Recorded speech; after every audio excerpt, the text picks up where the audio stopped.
Assalamualaikum warahmatullahi wabarakatuh. Kami dari kelompok 5 yang beranggotakan saya sendiri Anissa Hidayanti ingin menjelaskan tentang Kerajaan Banten. Kalian tahu nggak sih asal mula terbentuknya Kerajaan Banten? Nah, jadi pada awalnya Banten adalah daerah kekuasaan Kerajaan Pajajaran.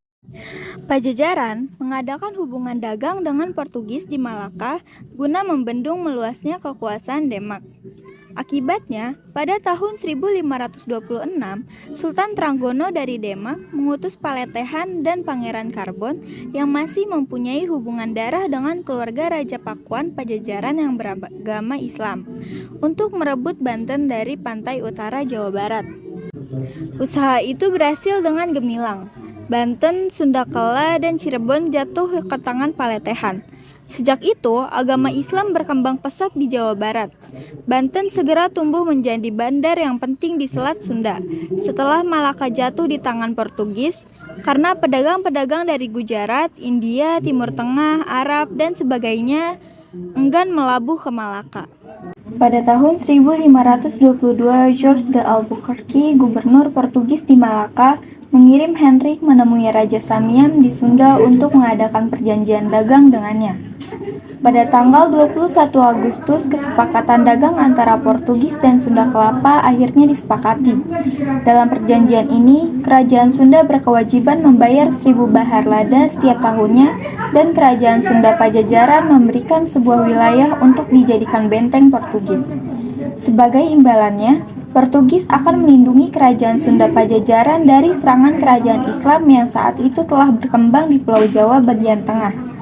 Akhirnya, Portugis diberikan izin untuk mendirikan kantor dagang di Sunda Kelapa. Perjanjian dagang antara Portugis dan Sunda Kelapa tersebut menjadi tidak berhasil. Dikarenakan pada tahun 1526, wilayah Banten berhasil direbut dari kekuasaan Sunda Pajajaran oleh pasukan dari Kesultanan Demak, salah satu kerajaan Islam di Pulau Jawa. Pada tahun 1526, Sultan Trenggono mengutus Syarif Hidayatullah beserta pasukannya untuk menaklukkan Jawa Barat agar Portugis tidak dapat memasuki wilayah tersebut.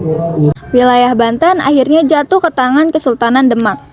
Sebagai orang yang memimpin penaklukan tersebut, Syarif Hidayatullah langsung diberikan wewenang oleh Sultan Trenggono untuk memimpin wilayah Banten. Pada tahun 1552, setelah berhasil menaklukkan wilayah Banten, Syarif Hidayatullah diperintahkan oleh Sultan Trenggono untuk mengatur wilayah tersebut. Sehingga wilayah Cirebon diserahkan kepada salah seorang putra dari Syarif Hidayatullah yang bernama Pangeran Pasarean. Namun, putra yang diberikan mandat untuk memimpin wilayah Cirebon tersebut wafat mendahului ayahnya. Alhasil, Syarif Hidayatullah pun hijrah ke Cirebon untuk menggantikan putranya tersebut. Daerah Banten diserahkan kepada putra lainnya yang bernama Hasanuddin. Pada tahun 1546, Sultan Trenggono, Sultan Kerajaan Demak, gugur dalam penyerangan Kerajaan Demak ke Pasuruan. Hal ini menyebabkan terjadinya kekacauan dalam tubuh Kerajaan Demak sendiri. Negara-negara bagian atau kadipaten berusaha untuk memisahkan diri. Kerajaan Banten yang saat itu dipimpin oleh Hasanuddin merupakan salah satu kadipaten yang ikut berusaha melepaskan diri dari kerajaan induknya, Demak. Akhirnya, pada tahun 1568, Banten benar-benar terlepas dari kerajaan Demak. Pada tahun tersebut, kerajaan Banten resmi berdiri dengan Maulana Hasanuddin sebagai sultan pertamanya. Banten mencapai puncak kejayaannya pada masa pemerintahan Sultan Ageng Tirtayasa. Kejayaan tersebut diraih dalam berbagai bidang, yaitu bidang politik, ekonomi, perdagangan, kebudayaan, dan keagamaan. Dalam bidang politik, misalnya, Banten selalu membangun hubungan persahabatan dengan daerah-daerah lainnya. Daerah-daerah sahabat Banten yang berada di wilayah Nusantara antara lain ada Cirebon, Lampung, Goa, Ternate, dan Aceh. Selain itu, Kesultanan Banten juga menjalin hubungan persahabatan dengan negara-negara lain yang jauh dari Nusantara. Salah satunya adalah dengan mengirim utusan diplomatik ke Inggris yang dipimpin oleh Tumenggung Naya Wiprajaya dan Jaya Sedan pada 10 November 1681. Dalam bidang ekonomi, Sultan Ageng Tirtayasa berhasil mengembangkan perdagangan Banten. Pada masanya, Banten menjadi salah satu tempat transit utama perdagangan internasional. Pedagang-pedagang dari berbagai negara seperti Inggris, Prancis, Denmark, Portugis, Iran, India, Arab, Cina, Jepang, Filipina, Malayu, dan Turki datang ke sini untuk memasarkan barang komoditas dari negara mereka. Walaupun saat itu Banten menghadapi persaingan dengan VOC, tetapi Sultan Ageng Tirtayasa tetap mampu menarik pedagang mancanegara tersebut untuk tetap berdagang di Banten. Hal ini disebabkan Banten tidak menetapkan monopoli perdagangan seperti yang dijalankan oleh VOC. Sultan Ageng Tirtayasa mendirikan keraton baru di Tirtayasa untuk memperkuat pertahanan kesultanannya. Dengan membangun keraton ini, wilayah Tirtayasa terus dibuka. Beliau membangun jalan dari Pontang ke Tirtayasa. Tidak hanya itu, Sultan Ageng juga membuka lahan-lahan persawahan sepanjang jalan tersebut serta mengembangkan pemukiman warga di daerah Tangerang. Pada masa Sultan Ageng Tirtayasa berkuasa, Belanda sudah memulai taktiknya untuk menghancurkan Banten dari dalam, yaitu dengan cara menghasut Sultan Haji yang merupakan seorang putra dari Sultan Ageng Tirtayasa. Belanda mengadu domba Sultan Haji dengan ayahnya dengan menyebarkan isu bahwa yang akan menjadi tahta Banten, pewaris tahta Banten itu merupakan saudara dari Sultan Haji yang merupakan Pangeran Purbaya. Hal ini membuat Sultan Haji merasa iri hati dan memutuskan untuk melancarkan serangan melawan ayahnya sendiri. Dengan bantuan Belanda, Sultan Haji akhirnya dapat melumpuhkan Kesultanan Banten. Bahkan karena peperangan antara ayah dan anak ini, Keraton Surosowan yang dibangun oleh nenek moyangnya hancur rata dengan tanah. Sultan Ageng Tirtayasa akhirnya dipenjara di Batavia hingga meninggal pada tahun 1692. Alhasil, Sultan Haji yang bekerja sama dengan Belanda pun naik tahta. Sejak saat itu, Kesultanan Banten sangat dipengaruhi oleh Belanda. Terlebih lagi setelah Sultan Haji mengadakan perjanjian dengan pihak Belanda. Namun, perjanjian yang dilakukan oleh Sultan Haji dengan Belanda itu justru merugikan Sultan Haji. Beliau harus membayar 12.000 ringgit dan menyetujui pendirian benteng Spilwich. Akibatnya, ekonomi dan politik Banten dimonopoli oleh Belanda. Juga pergantian sultan selalu dicampuri dengan kepentingan Belanda. Pemberontakan pun terus terjadi. Kesultanan Banten perlahan-lahan mulai mengalami kemunduran. Puncaknya, pada tahun 1808, Belanda menghancurkan Istana Surosowan dan menggantinya dengan Kabupaten Serang, Waringin, dan Lebak di bawah pemerintahan Hindia Belanda.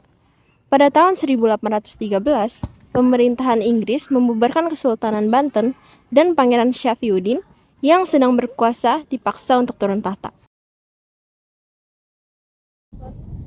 Oke, peninggalan yang pertama adalah sebuah Masjid Agung Banten yang didirikan oleh sultannya yaitu Sultan Maulana Hasanuddin dan putranya Maulana Yusuf, yang dibangun pada bulan Zulhijjah tahun 1966 atau 1566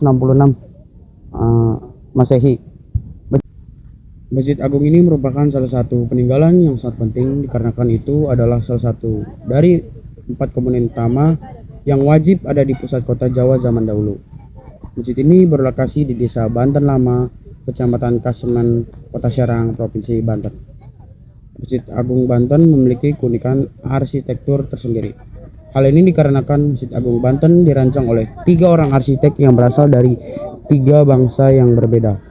3 orang arsitektur tersebut adalah Raden Sepat, seorang arsitek yang berasal dari Majapahit yang juga menggarap Masjid Cirebon, Cek Bancut yang berasal dari Cina, serta Hendrik Lucas Kardel, seorang Belanda yang sudah masuk Islam dan menjadi anggota kesultanan. Masjid ini memiliki 3 corak arsitektur yang berbeda. Saya Jihan Nabila, absen 16. Selanjutnya, saya akan membahas kehidupan perekonomian di Kerajaan Banten. Kerajaan Banten memiliki kehidupan ekonomi yang sangat bergantung pada perdagangan dengan komoditas utama berupa lada. Kondisi ekonomi Kesultanan Banten sangat tergantung pada perdagangan lada. Monopoli perdagangan lada tersebut membuat Kesultanan Banten berkembang pesat dan menjadi pusat niaga yang penting. Selain itu, pada masa pemerintahan Sultan Hasanuddin, Kerajaan Banten berkembang menjadi pusat perdagangan. Berikut adalah silsilah raja-raja di Kesultanan Banten. Yang pertama adalah Syekh Syarif Hidayatullah sebagai pendiri dari Kerajaan Banten atau Kesultanan Banten. Lalu diturunkan kepada anaknya Maulana Hasanuddin, Sultan Maulana Hasanuddin, yang menjabat di tahun 1552 sampai 1570. Selanjutnya diturunkan kepada anaknya Sultan Maulana Hasanuddin, yaitu Sultan Maulana Yusuf, yang menjabat 1570 sampai 1585. Selanjutnya ada Sultan Maulana Muhammad yang menjabat di tahun 1585 sampai 1596. Selanjutnya ada Abu al-Mafakir yang menjabat di tahun 1596 sampai 1651. Selanjutnya diturunkan kepada Abdul Qahar yang menjabat di tahun 1651 sampai 1680. Selanjutnya adalah Sultan Haji Muhammad yang menjabat di tahun 1680 sampai 1687. Selanjutnya lagi ada Abdul Fattah yang menjabat di tahun 1687 sampai 1690. Selanjutnya ada Abdul Fattah II yang menjabat di tahun 1690 sampai 1723. Setelah Abdul Fattah II ada Sultan Muhammad Fakhruddin yang menjabat di tahun 1723 sampai 1752. Selanjutnya ada Abdul Mafakir yang menjabat di 1752 sampai 1760. Sehabis dari Abdul Mafakir ada Sultan Muhammad Najmuddin yang menjabat di tahun 1760 sampai 1761. Selanjutnya ada Sultan Muhammad Saifuddin yang menjabat di tahun 1761 sampai 1763. Selanjutnya ada Sultan Muhammad Samsuddin yang menjabat di tahun 1763 sampai 1766. Selanjutnya ada Sultan Badruddin yang menjabat di tahun 1766 sampai 1769. Selanjutnya yang terakhir adalah Sultan Muhammad Muhyiddin yang menjabat di 1769 sampai 1780.